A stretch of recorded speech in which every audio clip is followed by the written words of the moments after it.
hear this guy out, bro. Like, I just clicked on this video randomly. What this is Mad I can't Mickelson.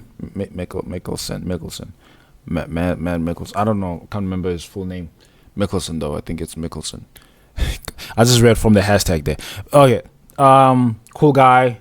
Acted as Hannibal in the Hannibal series. Acted in Death Stranded, the game.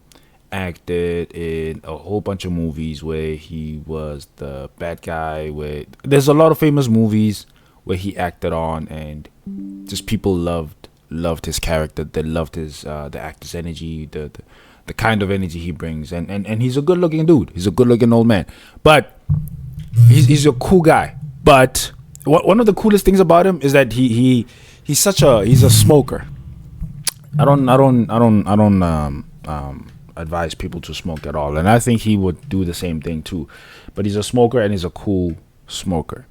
He's a cool guy in general. Cool guy. I don't know his life, but whatever. He has an expensive history, experience in acting and everything like that. You should really check out his work. But yeah, I clicked on this video from IGN, and it titled "An Unexpectedly Wholesome Answer." And I clicked on it. I was like, okay, this is a cool guy. Let me just see what this video is all about. And what treasure would you find to get that into your hands? I have quite an extensive graphic novel collection. Okay. I'm not gonna give it away. What would you put at the top of your graphic Oh, novel? it's old school Hergé. He's called Tintin. that's when I paused it. Tintin. I was like, no flipping way. I got to make a video about this. I have to because before he gives out his wholesome answer, it already touched my heart.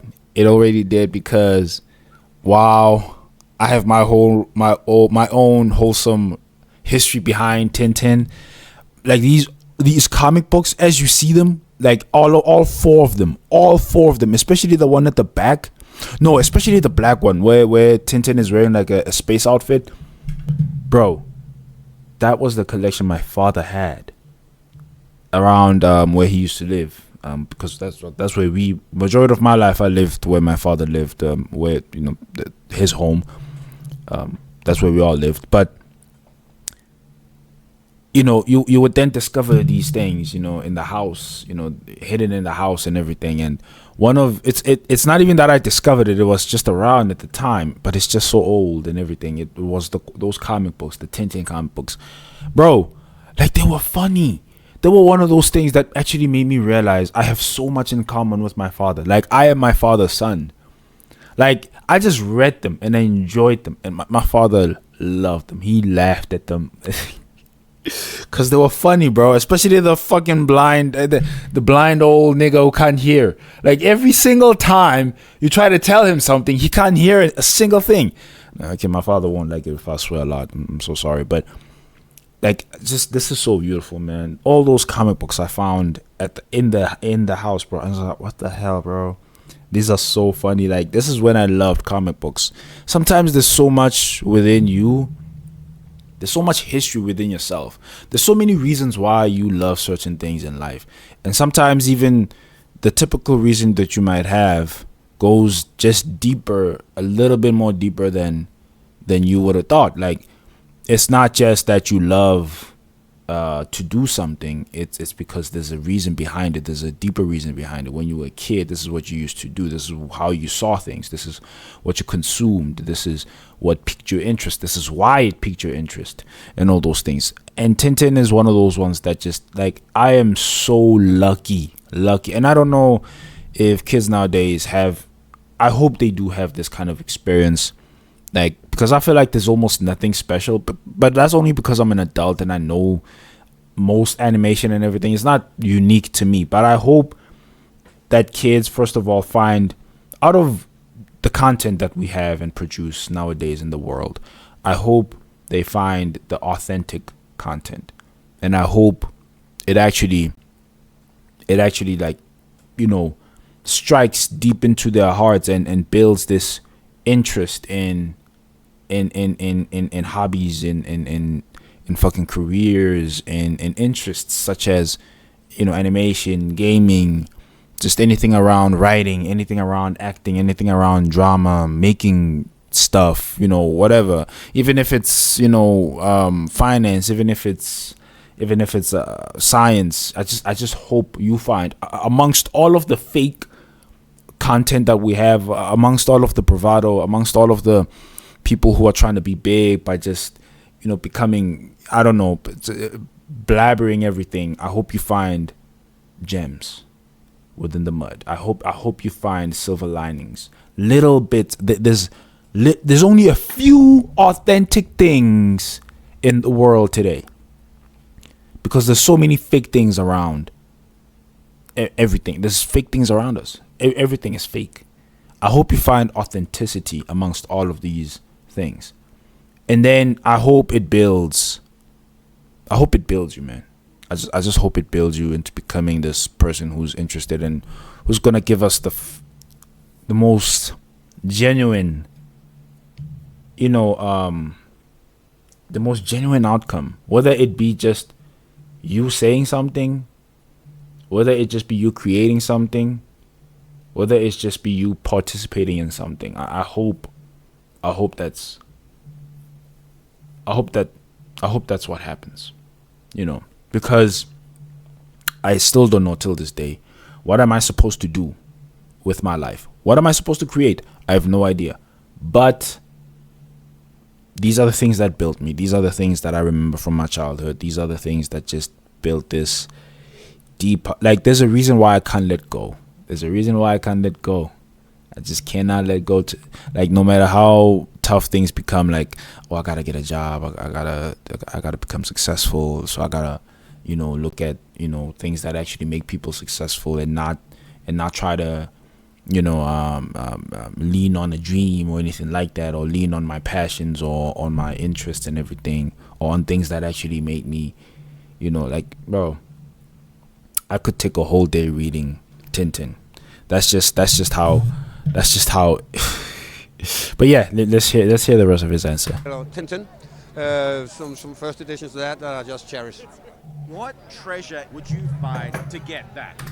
Let's see the comments. Hold on. Man, I wouldn't give away Tintin. Mads truly is a man of superior taste. Yes, exactly.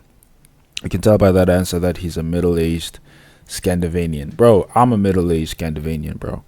How old am I middle-aged? No, I'm not middle-aged. Middle-aged is like 50, right? Why is that middle age? I don't know.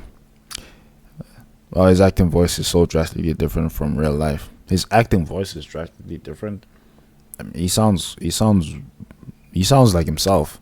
He's so nice. He's the exact opposite of all evil villains he has played. Bro, like, of course he is. But these are the type of actors we have. If you also look at Robert Downey Jr., like, he's a weird guy, isn't he? He's a weird guy. Like, he likes weird things. He's an artsy, flamboyant type of dude. And he's literally, he said it himself, he likes acting complicated characters. And you can tell that's literally like his expertise. Like, that's a thing. Like, I think people who have, it's funny because they show Indiana Jones there, literally doing this, and I'm like, oh man, I love acting, bro. I love acting too. Like, actors are just one of the best people. One of the best things that has ever happened to the world is having actors. Actors are people who just bring fantasy into reality. They actually make it happen, bro. Have y'all hold on, and I hope I don't get copyrighted for this. James Bond, the first one, man, bro. Intro, no, yes, introduce himself. See, yes, this one. I think it's this one. Yes, this one, bro. Check this out. This is Sean Connery. No, I'm looking for Mr. James Bond. What name should I say, sir? Just give him my card, will you? Would you like to leave your coat over there, sir? Check this out. And I gotta smoke a cigar one time. I have to. 200 livres à la banque. Suivi. Suivi. Check this out. Carte. Carte. Check how suave he is. 7 à la banque. 200 livres à la banque. Suivi. Banco suivi. Look at that acting. Carte. Carte. 8 à la banque. Suivi. C'est suivi. The house will cover the difference. Bien, madame. Oui, monsieur. Changeur, s'il vous plaît.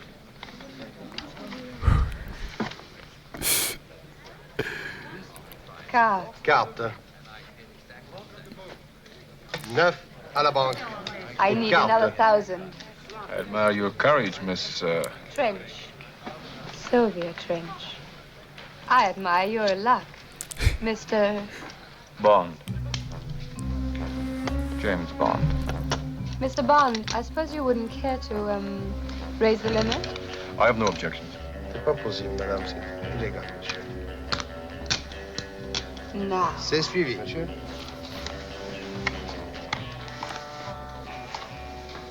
Looks like you're out to get me. It's an idea at that. 8. 8 à la ponte. 9 à la banque. Excuse me. Thank you. We're not done. Andre, I must pass the shoe. Jean-Jacques, I hope you'll forgive me, but it's most important. Thank you. 200 livres de plus. Merci, monsieur, pour les employés. Merci, madame. Have those changed, will you? Changed into money. Actual money. Too bad you have to go. Just as things were getting interesting. Yes. Tell me, Miss Trench, do you play any other games? I mean, besides Chemin de Fer. Golf. Amongst other things. Tomorrow afternoon, then. Hmm? Tomorrow? See now. And, we could have dinner afterwards, perhaps?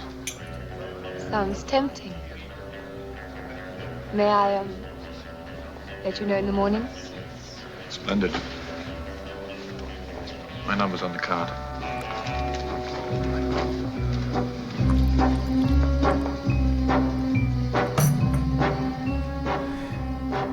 Now, hold on now. Not all of us can get away with this, okay? Not all of us can get away with acting like this, okay?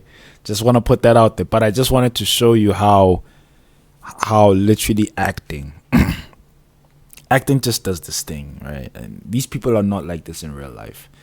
You know, Sean Connery is not like this in real life. I don't think he is, at least. But it's within this character that was already manifested by somebody in novels.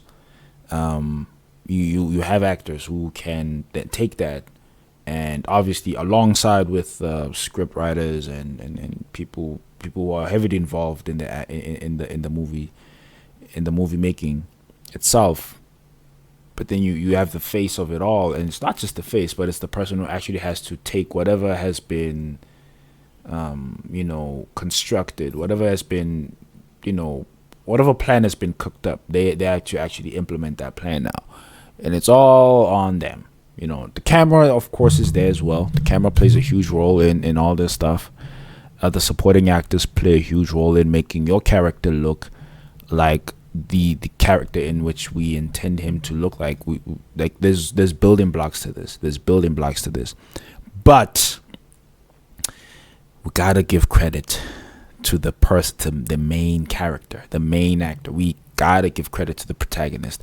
We gotta give credit to the villain. We gotta give credit to whichever actor is acting the scene. We gotta give credit to that. We gotta give credit to the actor behind the character, because they actually have to be the ones that the face construction, the expressions and everything. They have to do that. They have to do that. And with James Bond, he's a. I mean, this is where a lot of other James Bonds actors took their inspiration from. They often would look at their own, their own artistry, their own craft, and compare it with Sean Connery and I believe, what's the other guy's name? Oh man, I'm so sorry. The second James Bond, who is with the one with the blonde hair. and they would often, mimic them to some degree, take a little bit of little bit of hints from these other previous James Bond actors, and they would implement it into their own craft to make their own new thing. Very subtle detail. They all look, if you just look from a close eye perspective, I guess, you're not going to see that much of it. No, if you look from just afar, you're not going to see that much of a difference. You're going to see somebody acting. I was like, oh, James Bond, okay, he's a womanizer. He's a serious dude. He doesn't, care about a lot of things, whatever, fuck shit, whatever. He's a good looking dude, gets away with a lot of shit, whatever. Yeah, you can say all that.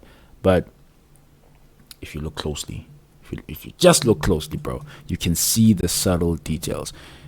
Mad Mikkelsen was Hannibal. Mad Mikkelsen is Hannibal, right?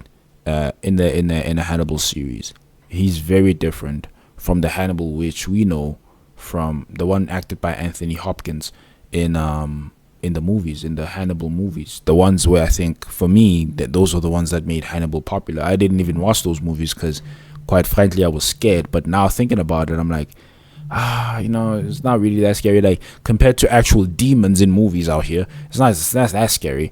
But yeah, I mean, bro, like, that's a big difference. That's a good example right there. That's a fantastic example right there. The acting is so different. The characters themselves, you wouldn't even think they're the same. Mad Mikkelsen had his own version of Hannibal, a completely different version of Hannibal, and he had to act it out. And obviously the way you look, the way you already move, and the way you already do things helps a lot in terms of making a character unique, right?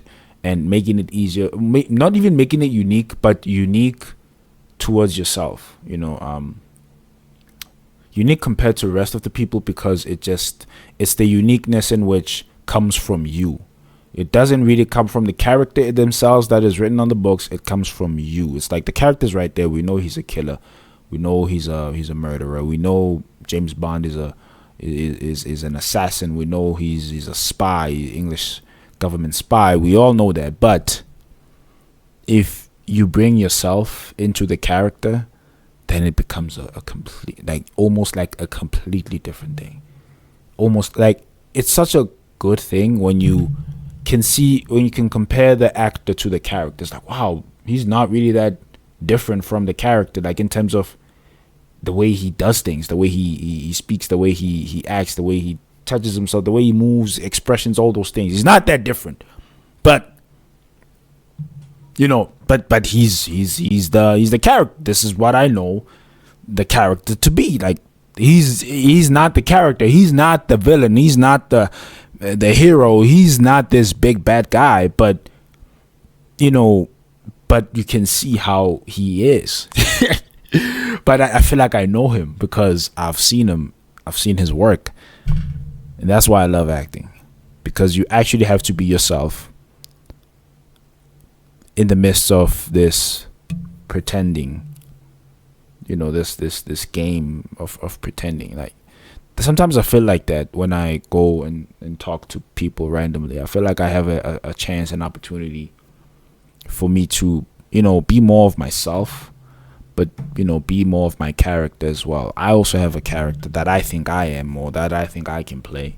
I mimic a little bit of James Bond sometimes, especially back in the day when I used to talk to a lot of girls in one day. I would literally find myself, trying to learn from what James Bond does. I would watch a lot of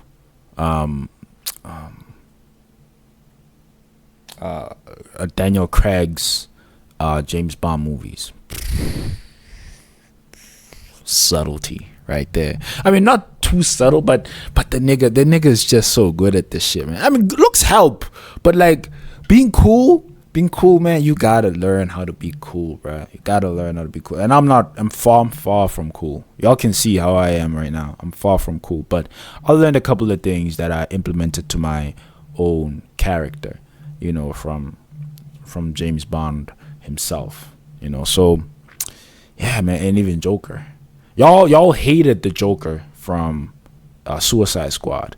I loved the scene where him and where they show what do you call this girl, his girlfriend, damn, what's her name? I can't remember. But yeah, his girlfriend, where she jumped into the toxins that were gonna make her crazy too, or pale or whatever. You know, I love that scene, bro. I just, oh god, I love that scene, bro. That Joker knows how to fucking act. Okay, hold on. I don't want to make this too long. Oh god. Oh no. Suicide Squad. Joker and Harley Quinn scene. Yeah, hold on. I just want to see where they yes, this one. Hold on. We're gonna get through this. Don't worry about the ads. Oh hell nah, bro. Get the fuck out of here, bro. Come on. This one right here.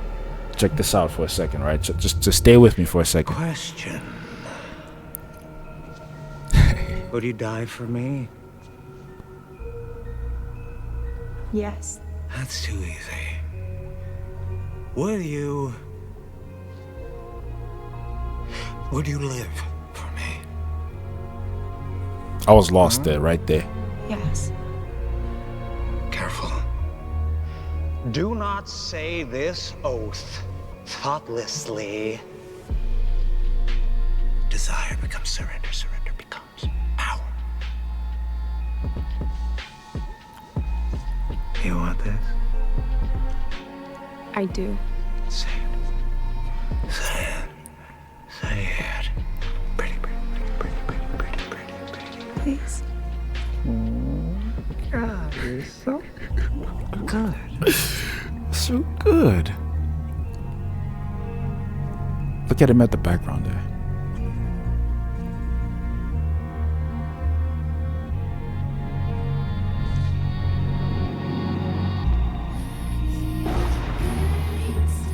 Bro.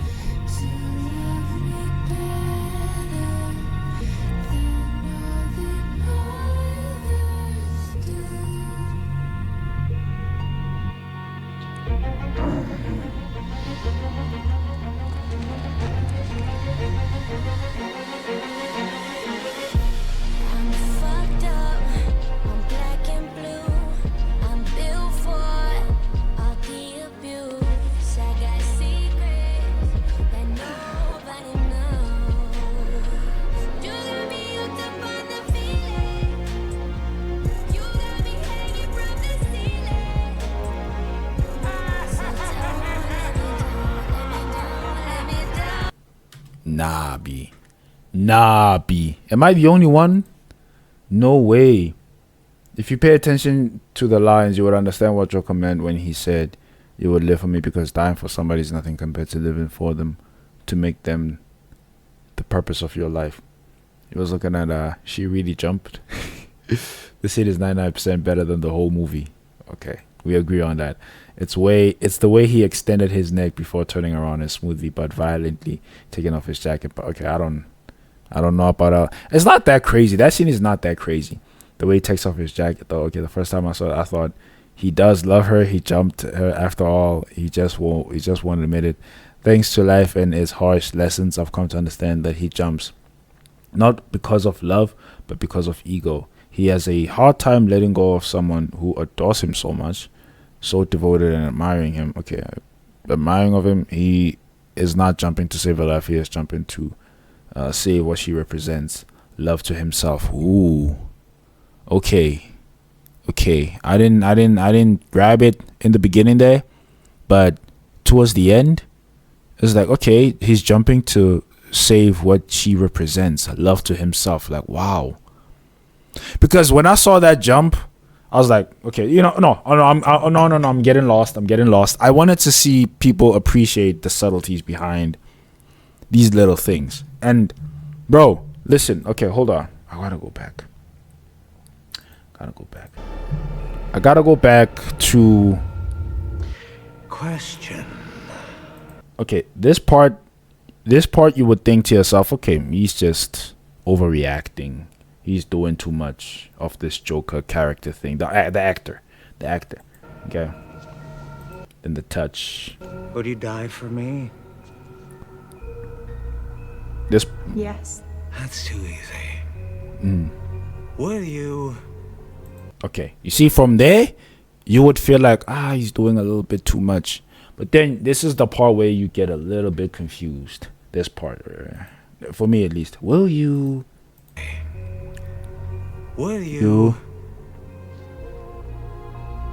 Would you live for me? Like what the like, was he where did his mind shift? I know he was trying to understand, he was trying to interpret more of what he meant. He was trying to put it into words. I know that. I know a lot. We all do that. I know we all do that. But it's crazy how with a character like the Joker, it becomes so much more than just that, because he himself is a complex character. He's a complex, like, we know he's a sicko. We never know what he's thinking at the time at all, right? And I'm not trying to gaslight this dude, or, I mean, yeah, whatever. I'm not trying to fucking glaze this dude or whatever, you know, but I'm just saying, like, it's the subtleties, bro. It's the subtleties in which you add on to the character themselves that make the character a little bit more complex, more confusing than they were in the novels, in the comic books, in the whatever. Like, bro, there's so much to it, bro. He's like, will you live for me? You know, it just made me lost for a second there. Yes. Careful.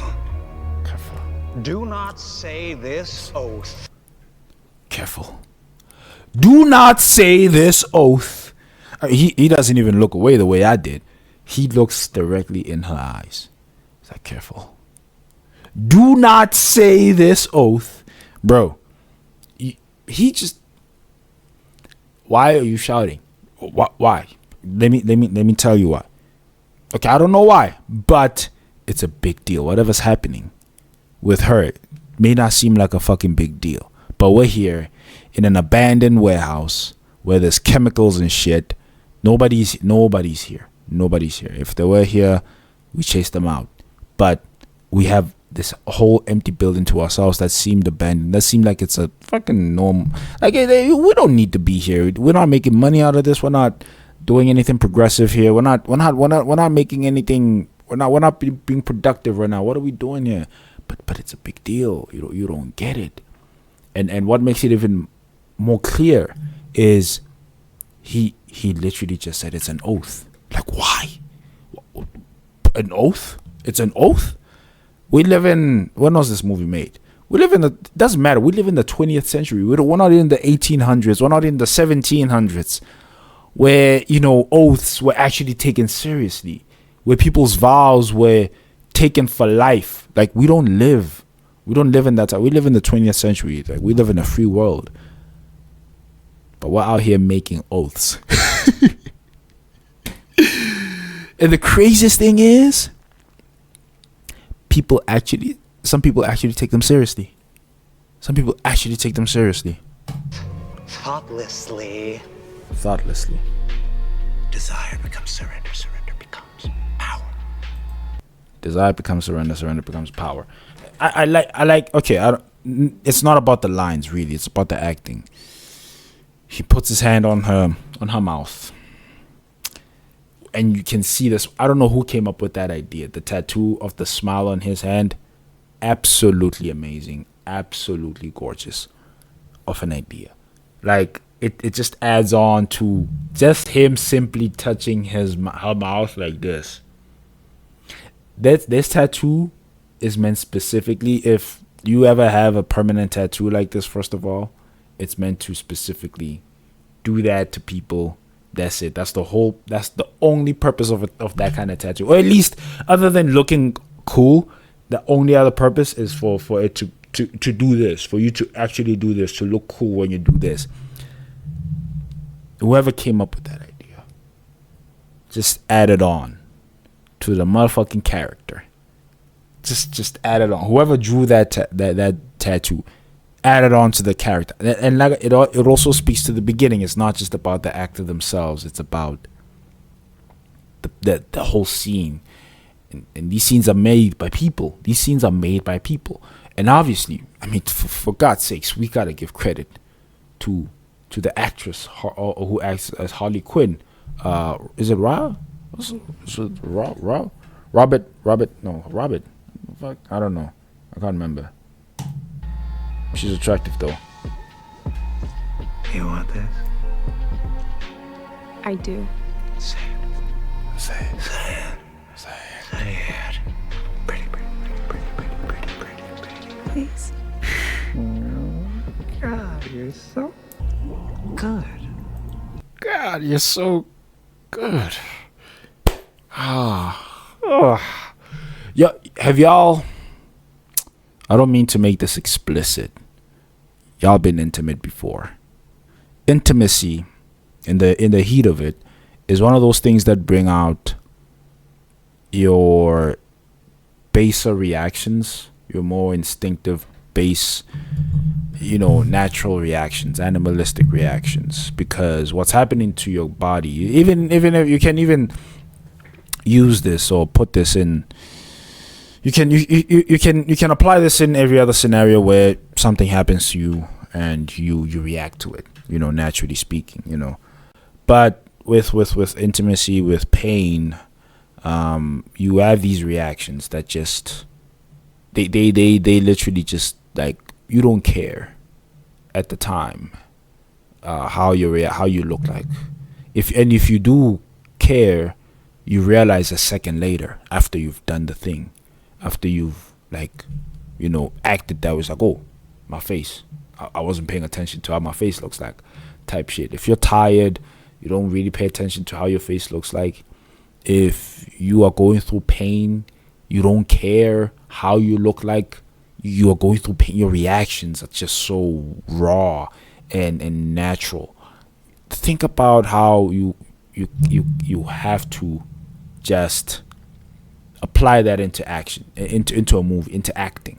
That's your job as an actor, to make something look like it's natural, to make it look like, oh, no, this is a real person. This really happens, and to some degree it is. To some degree it is a real person. It is a real person. But that, bro, when he said, "Oh, you're so good," like voice goes high pitch a little bit, and he just kind of like what you call, I wouldn't know how to, what's the word for this, like he just kind of clenches on himself. I don't know, damn, clenching sounds really sus, like yeah, whatever, he clenches on himself. He's like, oh, you're so good. The volume goes up a little bit, high pitch a little bit, clenches on himself. And then he just releases like, you're so good. It seems natural.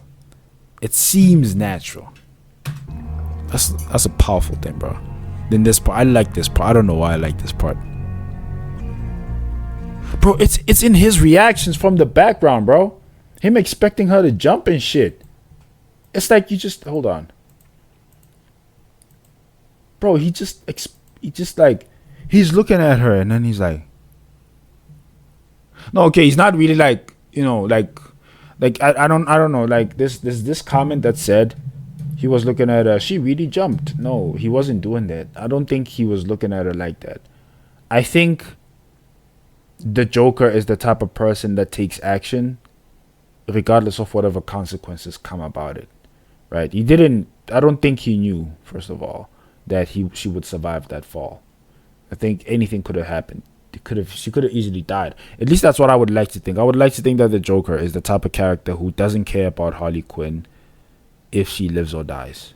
In the truest sense, right? At the bottom of his heart, he does not care. If she hit the side of that chemical bowl thing, that's what happens when you jump off. When you jump off something like that, this high. So that this is what happens. that's it. Even him, I think he just takes action, irregardless of the consequences. As at the very least, as long as it's something that he decided on, right? And he would rather do that with other people too, including Harley Quinn. She's no different, at all, at all. I think everyone to the Joker is a toy. Everyone to the Joker is a toy because he believes that he's a toy himself. I think that's been the Joker's history. But regardless of that, the way the actor expressed that scene there kind of adds on to that. It's like, do it. Like, okay, no, not do it. I keep running back to that. No, he's like, okay, let me just play it again. he just opened his eyes. Okay, I think I might. It's safe to say that, okay, fine. He in that scene, he was kind of like, jump. Like, are you gonna jump or not? Type. Are you gonna jump or not? And then, but the way he raises up his hands, kind of like instructive, and he can see it in her eyes that she's actually mimicking him. Like, and he kind of like takes on that role of like, I'm guiding you. Like, I'm like, this is how you do it. This is how you do it. Right? You're doing it. And I can see a little bit of hesitance. That's why he rolled his eyes. That's why he was questioning, are you going to do it or not? And then when she turned around, when he raised up his hands, that's when it was kind of more of like an instruction kind of thing. Like, this is how you do it. Be free. Let go. This is how you let go type shit. And you can see that here. And she's doing it. Not really from she's letting go, not really from like mimicking him, but also from like she took him seriously. She's the character that takes the Joker seriously. Absolute devotion, absolute seriousness, 100%. If there's anybody Harley Quinn listens to at the bottom of her heart, it has to be the Joker. But we all know it's delusion. We all know it's just craziness. We all know that there's a deeper part of her heart where she knows that this is wrong, where she knows, but it's desire. It's the Joker represents this insane. I've seen that in action. It's funny that I just came from a party last night, and literally like this is what was happening with my homeboy, and somebody else. But toxic motherfucker. But the girl just can't let go of him. But you live and you learn. Same with Harley Quinn. It's like, well, you'll learn. You will learn. If you don't want to let him go, you will learn because you're attracted to him. You just can't help it. No matter what he does, you just can't help it. But you will learn though. You will learn type shit. Same as Harley Quinn. She will learn, right? But so she takes him serious is what I'm trying to say. And she's showing that she took his word seriously. She's letting go, but she's also seeing that, okay, he's instructing me to let go, and it just makes it all the more easier for her to just do it. To just fucking do it. And she does it. And the acting is so subtle, and I like it, man. I like these scenes.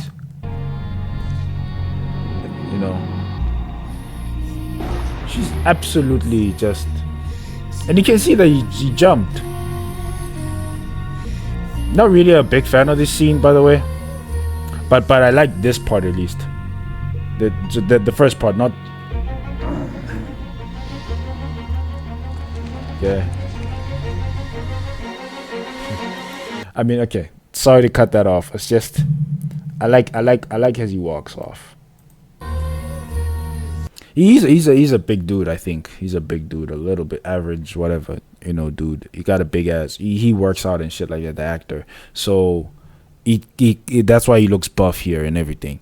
But he stretches out his arm, and everything. Like just that part where I don't know what he's thinking in his head. We really can't know what the Joker's thinking, bro. And I don't even know who puts this shit on the script for the actor. But the way the actor expresses it, clearly, I think they understood the task at hand. They understood the task. I don't know, who knows. maybe the actor knows, maybe the scriptwriter knows what exactly they were trying to, mimic here. What were they trying to do here exactly? But, bro, it's just, it just adds on to the layer of confusion. It's like, what is he thinking now? Like, does he love her? And that's why I appreciate this comment more. This comment of like, he is jumping to save what she represents, love to himself. And maybe that's exactly what's going on here. I love this interpretation because I love how everything is left to interpretation with complicated characters. But I love that interpretation more. I love it more because it adds on to what we know about the Joker at the very least. Yeah, it's like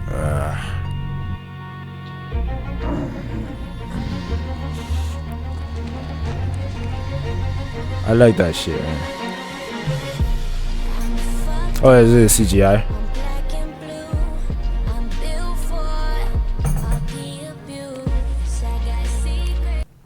Y'all kissed before, I assume. It's disgusting act, really atrocious act. You should do it over the age of you should do it when you're married only. If you've done it before, you know that imagine if somebody has something in their mouth, something else in their mouth. You can taste it, but intimacy in general is a disgusting act. It's so natural, it's so animalistic, but yeah, we do it nonetheless because we ourselves are animals, and he doesn't mind kissing her with all the chemicals she has in her mouth and everything. He can probably taste them, probably consumes them, like probably has whatever the chemicals give you. You also got it in your mouth too now, because you not only did you swim, but you're also kissing another person who swam in there and who almost drowned.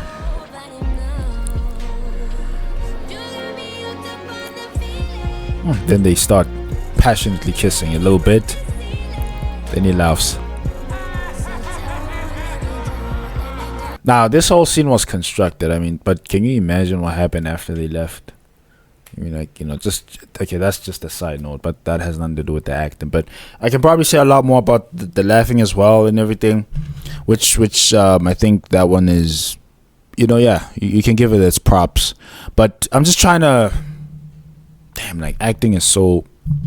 This video went from me talking about things that, things that build you as a person to acting, and yeah, I have a huge appreciation for acting. I have a huge appreciation for the things that build you as a person, your own character, your own flaws. Like, there's so much layers to people, period, nowadays. And if you take the time to appreciate that and not really jump to conclusions, because conclusions are your own conclusions. You make up your own mind at the end of the day as to who a person is, what exactly do we make up. Like, if somebody makes you mad, let's say that then this is probably an attack on Christians, but